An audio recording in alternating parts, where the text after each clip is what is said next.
ઘઉં અને ચોખાનો વેપાર કરતા તમામ એકમોએ દર શુક્રવારે ઘઉં અને ચોખાનો સ્ટોક જાહેર કરવાનો રહેશે।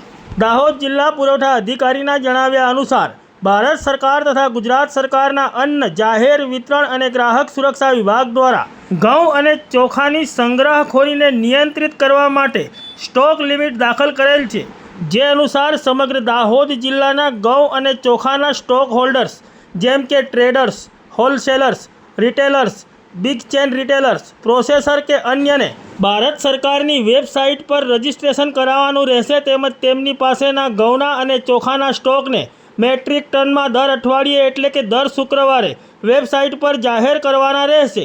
જે કોઈ સ્ટોક હોલ્ડર ઉપર મુજબનું રજીસ્ટ્રેશન કરેલ ન હોય તેઓએ તાત્કાલિક ભારત સરકારના ઉક્ત પોર્ટલ પર તેનું રજીસ્ટ્રેશન કરાવવાનું રહેશે।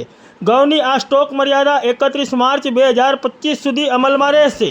જો કોઈ સ્ટેક હોલ્ડર્સ પાસે નિર્ધારિત કરેલ ઘઉંના સ્ટોક લિમિટ કરતાં વધુ સ્ટોક જણાય તો તેમણે ભારત સરકારની વેબસાઇટના પોર્ટલ પર જથ્થો જાહેર કરવા તથા ભારત સરકારના જાહેરનામા નંબર S0-2428E તારીખ 24/6/2024ના મુજબ 30 દિવસની સમયમર્યાદામાં વધારાનો સ્ટોક નિર્ધારિત મર્યાદામાં લાવવાનું નક્કી થઈ આવેલ છે।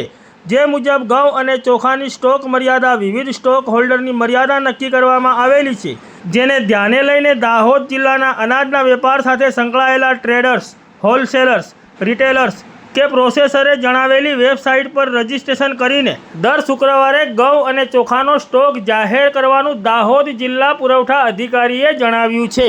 આમ ફતેપુરા તાલુકા સહિત સમગ્ર દાહોદ જિલ્લામાં ઘઉં અને ચોખાનો વેપાર કરતા તમામ એકમોએ દર અઠવાડિયે એટલે કે દર શુક્રવારે ચોખા અને ઘઉંનો સ્ટોક જાહેર કરવાનો રહેશે।